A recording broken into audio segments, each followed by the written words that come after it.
Hello, and welcome to Felt Matters, the podcast on all things felting, brought to you by the International Felt Makers Association. And we are your hosts. I'm Vivienne Morpeth, coming to you from sunny Lincolnshire in England. And I'm Heather Potten in the lovely city of Edinburgh in Scotland.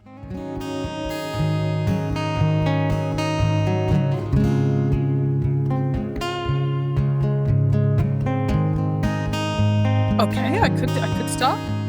Well, I'm going to keep this bit in anyway because I think it's quite funny. Neither of us wants to start. Well, it's just amazing though, isn't it, Heather, that we had the first launch of the first episode back in 2024 in September, and here we are just launching into now season 3. Season 3, that's right. And and that's a lot of episodes under our belt. It is indeed. I calculate 8. Yeah, well calculated. Yeah, I'm hot on the maths today. Okay, yeah, no, but seriously, it has been 8 episodes, and that's really quite an achievement considering that we are still not very good at podcasting. I mean, it's just, oh dear, sorry. Oh well, we like to go for the natural flow of things, really, because we do script bits of it, but it's so much better when we just chat. Well, we're not very good at scripting either, or maybe we just can't read. I don't know, but one way or the other, I think when we actually kind of lose the nerves and just start talking, and then it starts to flow. And one of the things that we have decided to do for this season is to talk about collaboration, because clearly there's so much of that around. And I thought it would be interesting for us to think about how our collaboration has impacted on us. It is extraordinary because it starts off as a concept and it evolves, and then suddenly you realize that you're into a collaboration with quite a lot of commitment. Very much so, very much so. And also, don't you find it interesting that you can now say to people that you are a podcaster? I mean, that's quite that gives me quite a good buzz. I do find it extraordinary. And it's one of those things when you meet people, you think, at which point do I drop this into the conversation? Or they take you by surprise and say, I've been listening to your podcast. Exactly. And then I don't have a ready answer for that, which I should just have something like, and which part did you enjoy? But that sounds a bit grueling, doesn't it? Oh, well, yes. But I have noticed that with the group that I've been teaching recently, that people have come up to me and said, oh, I've just started listening to the podcast. And that's very encouraging, isn't it? I think so. And I think the way that the series have worked is that we've actually looked at different subject areas. So the podcast, although we do talk about times and dates, it is movable, and you could go forwards and backwards. You could listen to an episode, you could be listening to this episode and then work your way backwards and still have, we hope, the joy of hearing all these different aspects that we've been talking about. I think one of the things that might be apparent is that season 1, episode 1, we are very new to this. And I would think that as you start to listen more, I'm hoping that we become a little bit more relaxed and comfortable with the whole recording idea. I don't know. Well, yes. And we've branched out. We've started to interview people and have conversations across continents. That's right. Yes. So we are expected to know how to behave ourselves and how to communicate and not talk over each other. And say the right things at the right times. Yeah, I'm not sure that's actually the case. I think we've just become a bit blasé and we don't really care anymore. Well, once you get talking, it's just like sitting around drinking a cup of tea and sitting around the kitchen table. Yeah. And that is what we had hoped to achieve. So I'm hoping that that's what people are experiencing when they're listening. I hope so as well. So yeah, I think from my perspective as well, the collaboration meant not only learning new skills, but, meeting you. Okay, we still have only met twice, but, working with you, I think, has been interesting, and not as a felt maker as such, but in a different a way. We're not felting together, but we're learning about each other through felt. through discussions about felt, I suppose. It is interesting, isn't it? So this is another aspect of felt, that um, it's the common language, but we're doing something completely different. Yes. And I think the thing about a collaboration is, when I say commitment, it sounds a bit onerous, but it's a joyous commitment where you invest a lot of yourself into making something the best and better than you can achieve by yourself. I think that's the key. And I think that probably leads us on very nicely to the subject of this episode, which is your collaboration with Alun Kirby. Now, if anybody's interested in finding out a bit more about this, you wrote an article in September of 2018, which was issue 132 of Felt Matters, about your collaboration. And you talk about it as being wearable art, and it is to do with cyanotype and felt making. So perhaps before we listen to you and Alun talking to me, perhaps you could just explain what cyanotype is. Well, a cyanotype is a very easy process to create a blueprint. So a blueprint being a copy of something. And it's essentially a cameraless method of recording something in reality. And it was used very much by the Victorians. And in the 18th century, it was used to copy a whole load of botanical plants. People might be familiar with seeing these blue and white, very sharp images of plants and seaweeds and ferns. And it's become very fashionable again now. And you would see it on cards with this sharp blue and white. So it's a positive and a negative. And essentially, it's two chemicals which are mixed together with water separately and then mixed together in slightly different volumes to each other. And then they become this liquid that you then brush on to, in our case, onto the fabric of the nuno scarf. And it's got to be done in the dark because it's a light sensitive chemical. And we made ourselves little dark rooms, and then kept wrapped up until it's ready to be exposed in the sunshine. And so we'd lay these scarves out inside, not so that the ultraviolet rays from the sun could attach to it.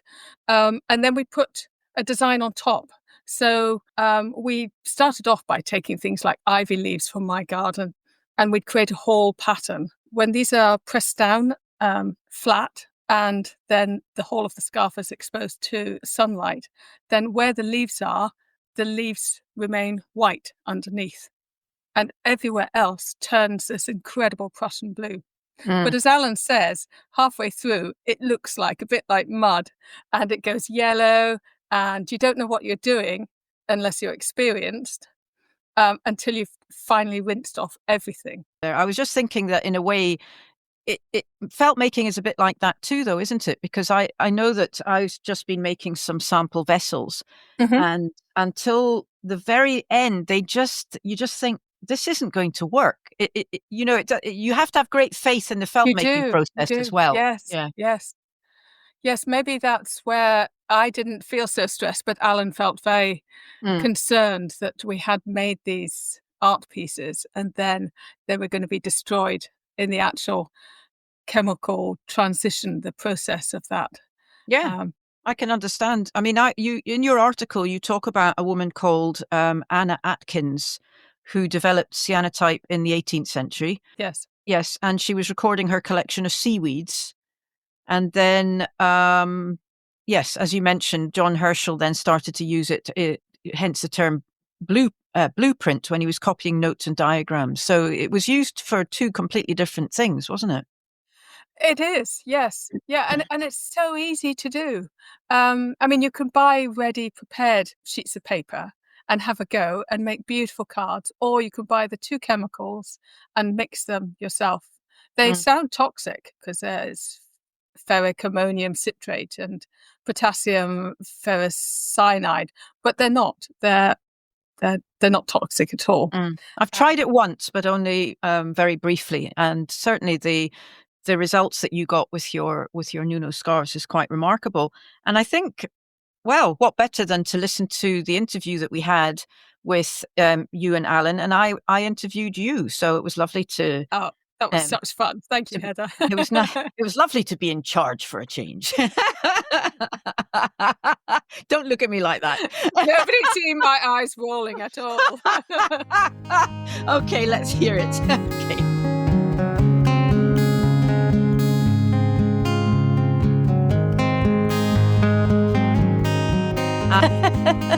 Okay, so I think we should get started. We've been chatting for a little while, and I hope that we've cleared our throats and we're not quite so nervous anymore.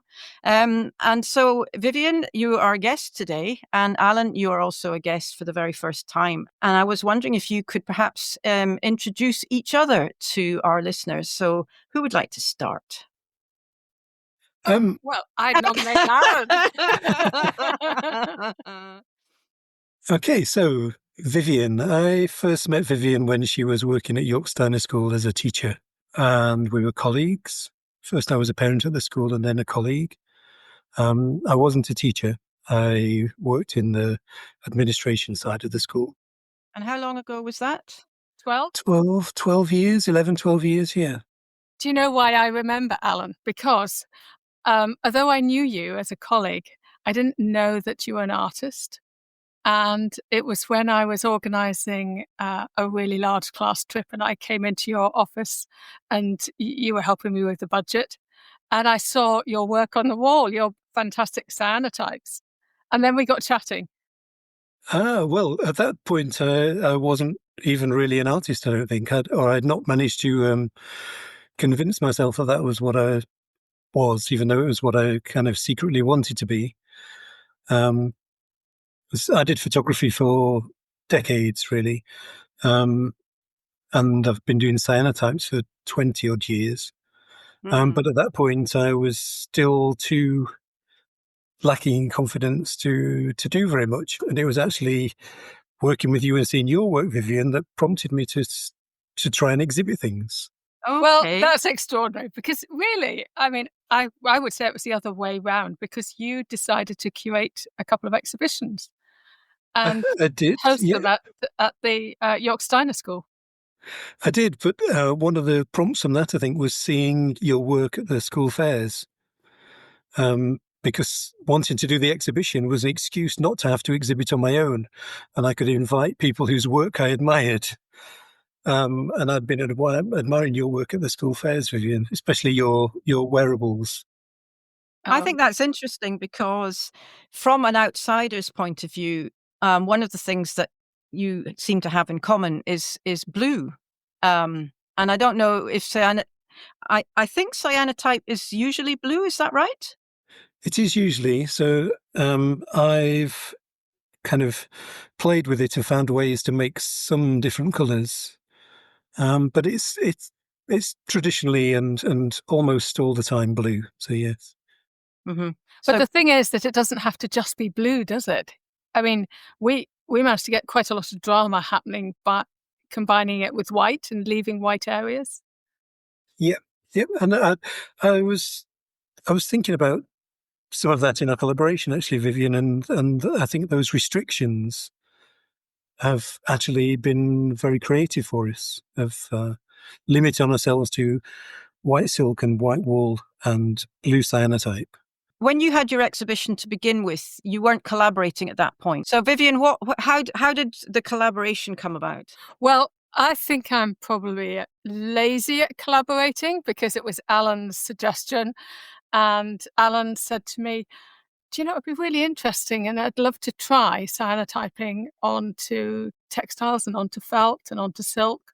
And I just thought, well, that sounds great. You know, you must carbon make some felt. So it just evolved. I don't know that it was a clear plan.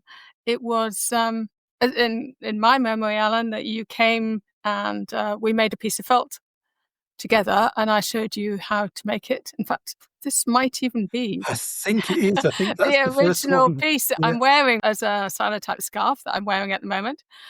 And we made it together. And for me, your invitation was a challenge from the start, because I normally work in colour, and many of us felt makers, we think in colour. So to actually think in white is quite difficult. And it's a bit like that blank canvas idea. So you have to have a design in mind whilst you're laying it out in white. Yeah, I think that's been really interesting throughout, is thinking of transforming this white thing, not just with the felt, but then with another process on top and adding that colour in. And I remember being quite scared taking that piece of felt home with me. I took it back to York and coated it with the chemicals and experimented with trying to get that pattern in the sun. And I really thought I'd failed because I couldn't get the wool to hold any colour. And before that, I hadn't realised that wool wouldn't take cyanotype at all. So that gave us a further dimension to play with. So that was our first experiment, our first lesson. I have to ask you, Alun, how did you find the felting process? Because had you done it before, or was this your first time? That was my first time. Yeah. And what was your response to it? It's very physical. And I think that throughout actually working with Vivienne over the years that we've done a lot of workshops, and they've almost been exclusively women as participants. And I've worked with Vivienne, and we're making these girls, and I come away exhausted. So I think the physicality of it was something that I wasn't aware of and not expecting. I like the flexibility. I love the tactility. I've learned a lot about creating structure and thinking about movement from this process. Yeah, that's interesting. Yes. So did you have an exhibition of your collaborative work, your joint pieces? Don't think we have. No, I don't think we did, but we did produce a brochure. We did. And we produced a whole series of editions of Cyanotype and nuno felted scarves. Right. So you were thinking more in terms of a product for sale, because you did trade fairs, didn't you? Or a trade fair, at least. Yeah, we did we did the British Craft Trade Fair in Yorkshire at Harrogate, and that was very successful and quite exciting to see our work in such a place. So that was, I mean, obviously just to take part in a trade fair, that's quite a big investment of time and money, and presumably you have to be quite confident that you're going to do well enough at least to cover your costs.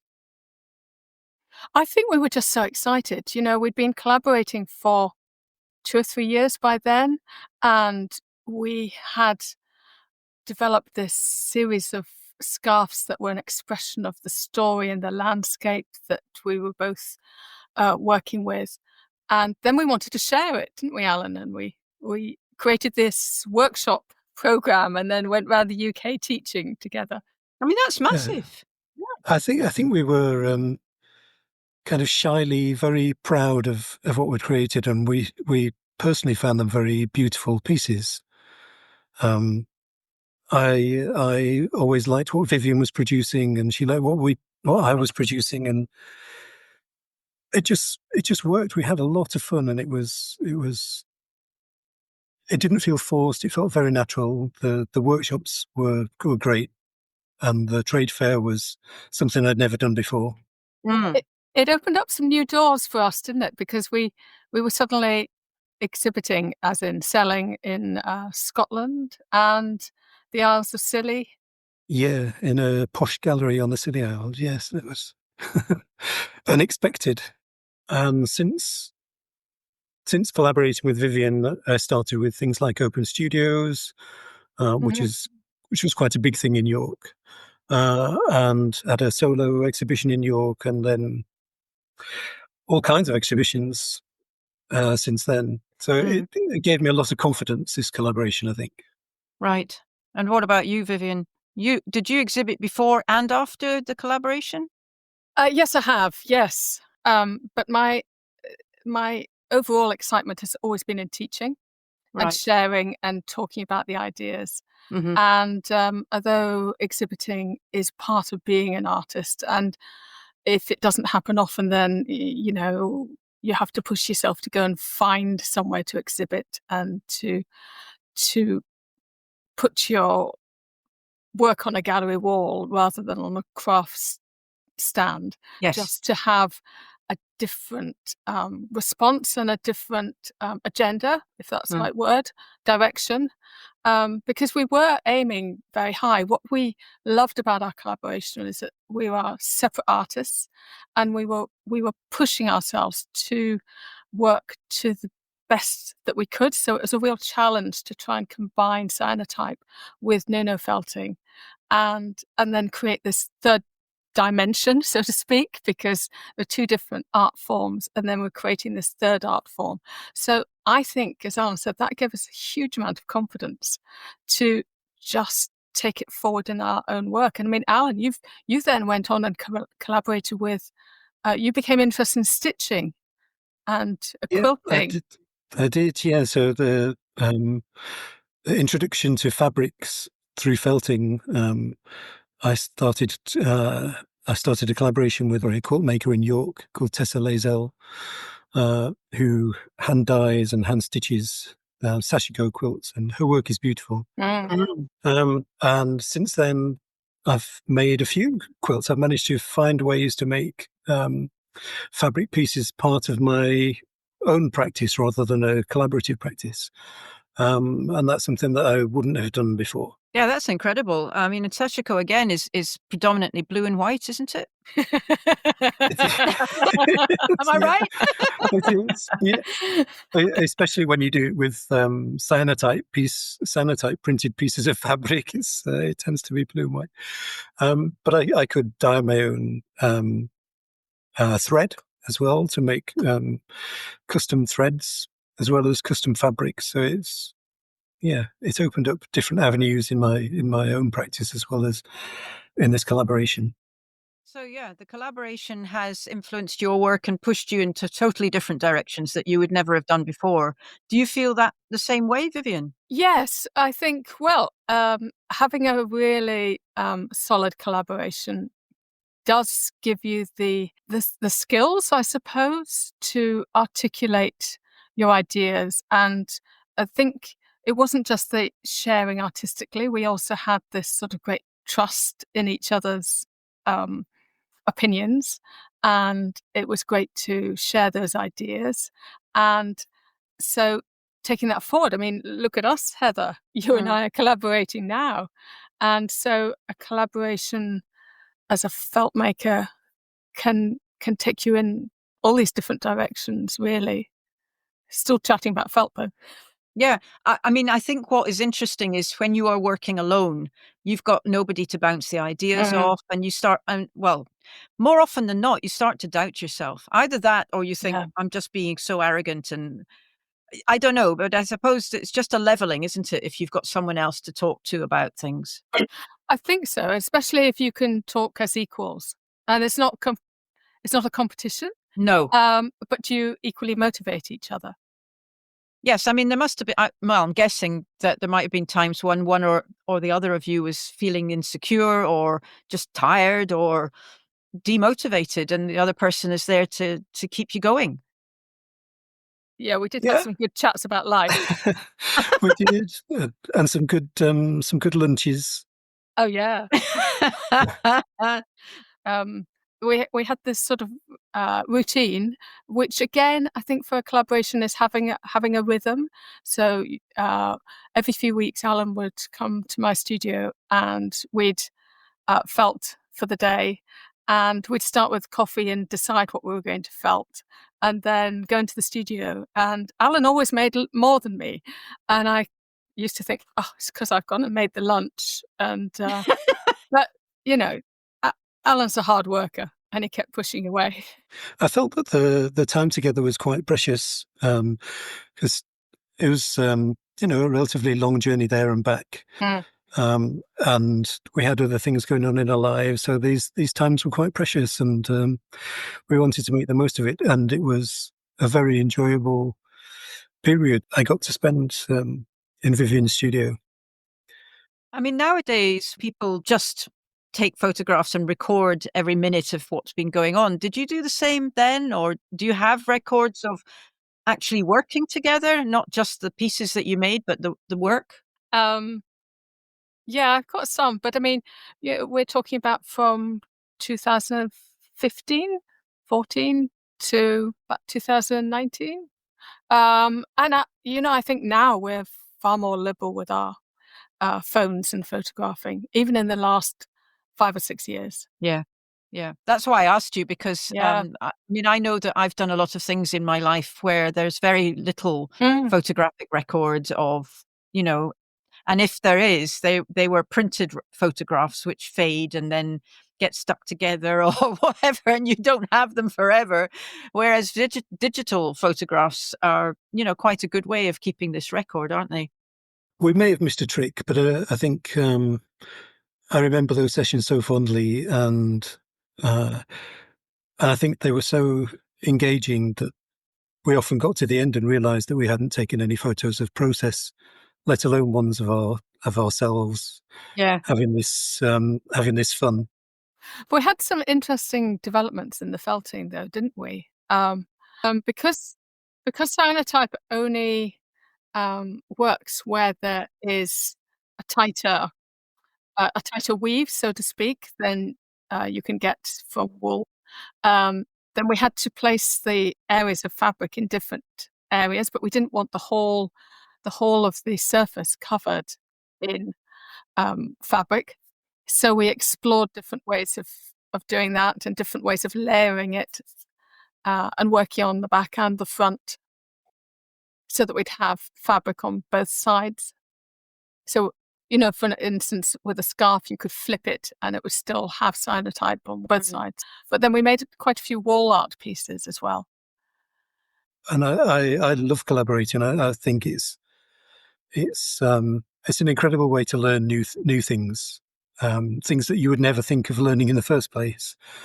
And going through that process with Vivienne and sitting down and looking at how we each designed our own scarves and the way that my designs would evolve compared to how Vivienne's would evolve. I think you don't just learn about the other person; you learn about yourself, and it definitely stays with you from what we've said. It's so valuable and so worthwhile putting the effort in and making that time. And as Vivienne pointed out, this is something that neither of us could have done alone. Neither of us could have made those scarves alone. I would never have got anywhere close to making a nuno felted scarf. Or probably possibly didn't even know what it was. I did not. No, I didn't at all. And as we mentioned earlier, I had no idea how wool would work with cyanotype, and so those little discoveries keep you going, and then you have this thing that you want to. You just want it to keep going, really. So, which is why we ended up doing the shows and doing the workshops, and Yeah. And it's a shame when something like that comes to an end. But you always have that memory and the legacy as well. What you've Exactly. Everything that I've learned is still with me, and it's so lovely to see Vivienne sat there wearing the scarf that was created in that first session. And that will just bring back a whole flood of memories, I'm sure. Do you know, I still get compliments on it because it's quite a dynamic design. It is. It's wonderful. I think when you've got, that's the other thing. When you've got two energies coming together or more, a collaboration can be many people. Yeah. All of that energy coming together. But you went on and had very successful residencies, Alan, working with textiles because you took that further and made large pieces and community-based pieces. Yeah, I have, and it's given kind of an extra flexibility to my practice. There are things that you could only express through a fabric piece. They wouldn't work as a cyanotype on paper or even a drawing on paper. So I made a 5 meter long quilted banner for a group of people living with dementia. Not only would I not have made that if I hadn't gone through this collaboration, but I couldn't have made it any other way than with Fabric. It was perfect for that.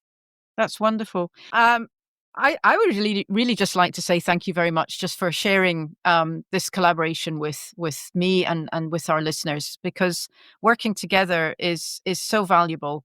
And well, the whole season that we're embarking on now is our third season in the podcast, and the whole theme is collaboration. And you're the first interview that we've done, so we'd just like to say thank you so much. Oh, you're very welcome. It's been lovely to chat and be on the other side, and to see Alun again. Thanks, Heather.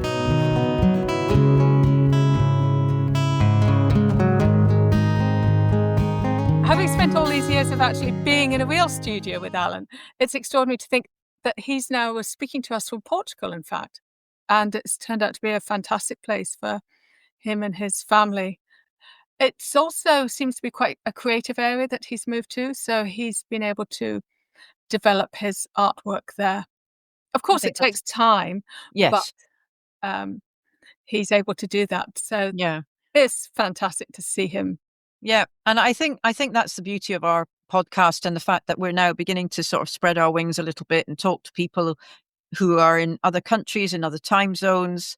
And I just hope that people who are listening are enjoying what we have to say and what our guests have to say. Well, we've had incredible feedback, Heather. And it's true. always really nice to read all those comments on social media and other messages that people have sent us. And I think I love the fact that people are following up on ideas that they're getting on the podcast. Yes. Things like doing some, 3-dimensional samples. Yes. Yes. We've had people saying this is what's on my table at the moment, and actually what's on our table is going to be the theme for our own collaborative education team article in the next Felt Matters, the journal, which is great. Anyway, I think that's probably enough for today. And just thank you very much for listening to the podcast where Felt Matters.